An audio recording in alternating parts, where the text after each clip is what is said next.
এটা খুব দুর্ভাগ্যজনক।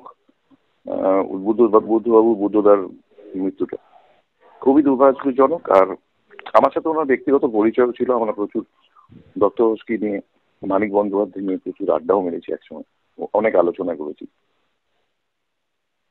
ভালো মানুষ ছিলেন, সৎ মানুষ ছিলেন। সাংস্কৃতিক বিষয়েই প্রচুর আগ্রহ ছিল। ফিল্ম তো নিয়ে ছিলই, উনি ট্রান্সলেটও করেছিলেন। উনি মাইক্রোভাসকে ট্রান্সলেট করেছিলাম, আমি পড়েছিলাম।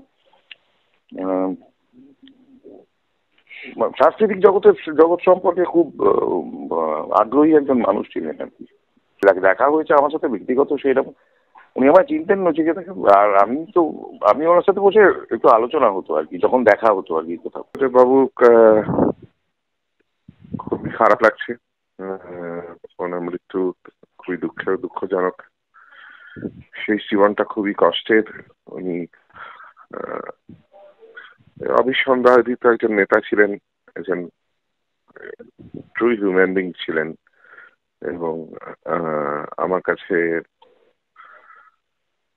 পলিটিক্যাল লিডারদের মধ্যে one of the finest political leader. তো সেই জায়গা থেকে খুবই দুঃখজনক।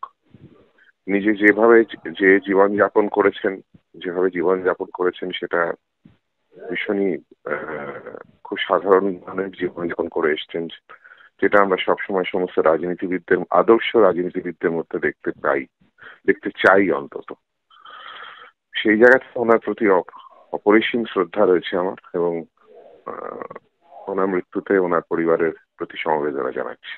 বুদ্ধবাবু চলে যাওয়াটা সত্যি সত্যি খুবই দুঃখের।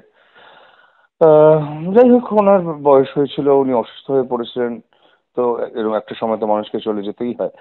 তবে ওনাকে মানে আমি সারা জীবন মনে রাখবো, বাঙালি সবসময় মনে রাখবে। কারণ একজন শিক্ষিত প্রশাসক, একজন রুচিবান, শিল্পবোধ সম্পন্ন প্রশাসক হলে সাধারণ মানুষের মনে একটা অন্যরকম কনফিডেন্স থাকে।